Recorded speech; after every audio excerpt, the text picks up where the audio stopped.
ఇప్పుడు ఇంటర్ అయిపోయాక ఫారెన్ వెళ్ళాలి, అక్కడ చదువుకోవాలన్న ఆప్షన్ కూడా. సో వాళ్ళకి ఎలాంటి ఆప్షన్స్ ఉంటాయండి? మేడం ఇంటర్ వెళ్ళిన తర్వాత ఫారెన్ వెళ్ళటం అనేది మంచి ఆప్షనే.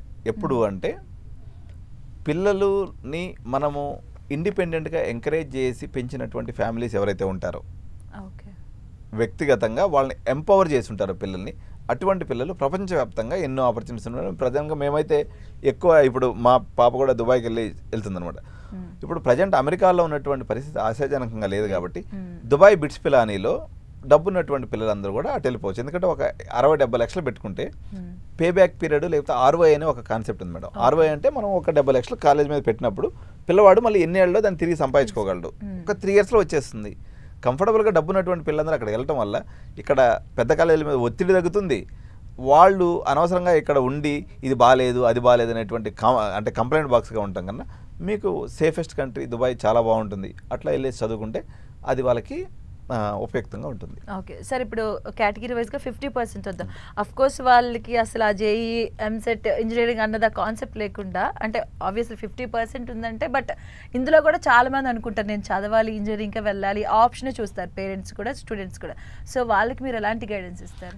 మేడం యాక్చువల్గా ఒక మిస్కన్సెప్షన్ ఏంటంటే ఒక ప్యాటర్న్ ఆఫ్ ఎడ్యుకేషన్ అంటారు మేడం. జనరల్గా యూఎస్ పాయింట్ ఆఫ్ వ్యూ తీసుకున్నప్పుడు 10+2+4. మన ప్రభుత్వాలు చేసినటువంటి తప్పు వల్ల డిగ్రీ 3 ఏళ్ల కోర్సు అది కానీ చదివితే మనకి యూఎస్ కానీ పోయేదానికి ఆప్షన్ లేదనేటువంటిది మైండ్లో బలంగా కూర్చొనేసి డిగ్రీ కాలేజీలు మొత్తం దేశవ్యాప్తంగా పతనానికి కారణమైంది. ఇది గుర్తించినటువంటి నీతి ఆయోగ్ లేదా భారత ప్రభుత్వం ఇప్పుడు డిగ్రీని 4 ఇయర్స్ చేసింది మేడం. 3+1 ఇప్పుడు 4 ఇయర్స్ అయిపోయింది అనమాట. ఇప్పుడు దాన్ని ఏం పేరు పెట్టారంటే ఉదాహరణకి BA హానర్స్, BSc హానర్స్, అదేవిధంగా BBA హానర్స్. ఇప్పుడు అన్ని డిగ్రీస్ కూడా 4 ఇయర్స్ అయిపోయినాయి.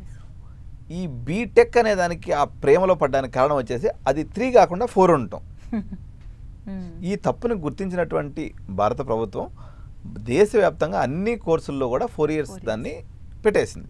కాబట్టి ఇప్పుడు బీటెక్ అయినా, BSc అయినా, BA అయినా, హోటల్ మేనేజ్మెంట్ అయినా, బీఈడి కూడా బీఈడి.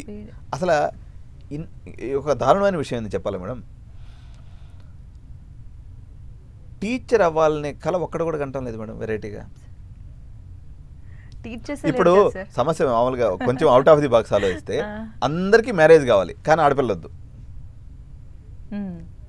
ఓకే, అందరికీ అన్నీ కావాలి, అంటే బిల్డర్ కావాలి, లేకపోతే ఈవెంట్ మేనేజర్ కావాలి, లేకపోతే రియల్ ఎస్టేట్ వాడు కావాలి, అవి మాత్రం ఎవరు చదవద్దు. టీచర్ కావాలి కానీ ఆ చదువులు మాత్రం మేము ఎవరు చెప్పేవాళ్ళు లేరు. టీచర్స్కి వస్తే ఇంజనీరింగ్ ఎడ్యుకేషన్కి వస్తే మేడం తీవ్రమైనటువంటి ఫ్యాకల్టీ కొడుతుంది. ఫ్యాకల్టీ అంటే ఏంటంటే మేడం, నేను కూడా కంప్యూటర్ సైన్స్ డిపార్ట్మెంట్లో ప్రొఫెసర్ని, అసిస్టెంట్ ప్రొఫెసర్ అనమాట యాక్చువల్గా నేను.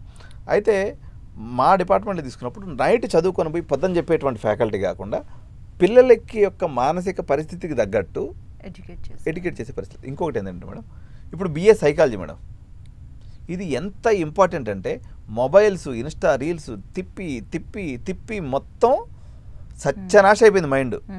ఈ పిచ్చి వాళ్ళందరినీ చూడడానికి పిచ్చి డాక్టర్లు కావాలి.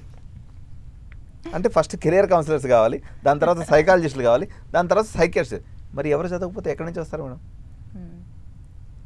బ్రెయిన్ డ్యామేజ్ అయిపోద్ది. ఎందుకంటే ఈ స్క్రీన్ టైం, మొబైల్ తెచ్చినటువంటి మొబైల్ జనరల్గా ఏంటంటే మేడం ఒక 2-3 అవర్స్ వాడుకుంటే పర్లేదు, కానీ రోజు 8 గంటలు 10 గంటలు 12 గంటల దాకా స్క్రోల్ చేస్తే ఒక 5 ఇయర్స్కి వాడి యొక్క అంటారు, నమ్నెస్ అంటే వాడు నిస్తేజం అయిపోయేసి వాడు సైకాలజిస్ట్ దగ్గరికి పరిగెత్తుకుంటూ పోవాలి.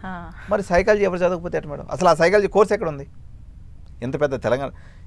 ఇంకొక గంభీరమైన పాయింట్ ఏంటంటే ఇవన్నీ గుర్తించి చేయాల్సినటువంటి తెలంగాణ లేదా ఆంధ్రప్రదేశ్ విద్యాశాఖ ఈ కోర్సులన్నిటికీ ఫీజు రీయింబర్స్మెంట్ లేకుండా చేసింది మేడం.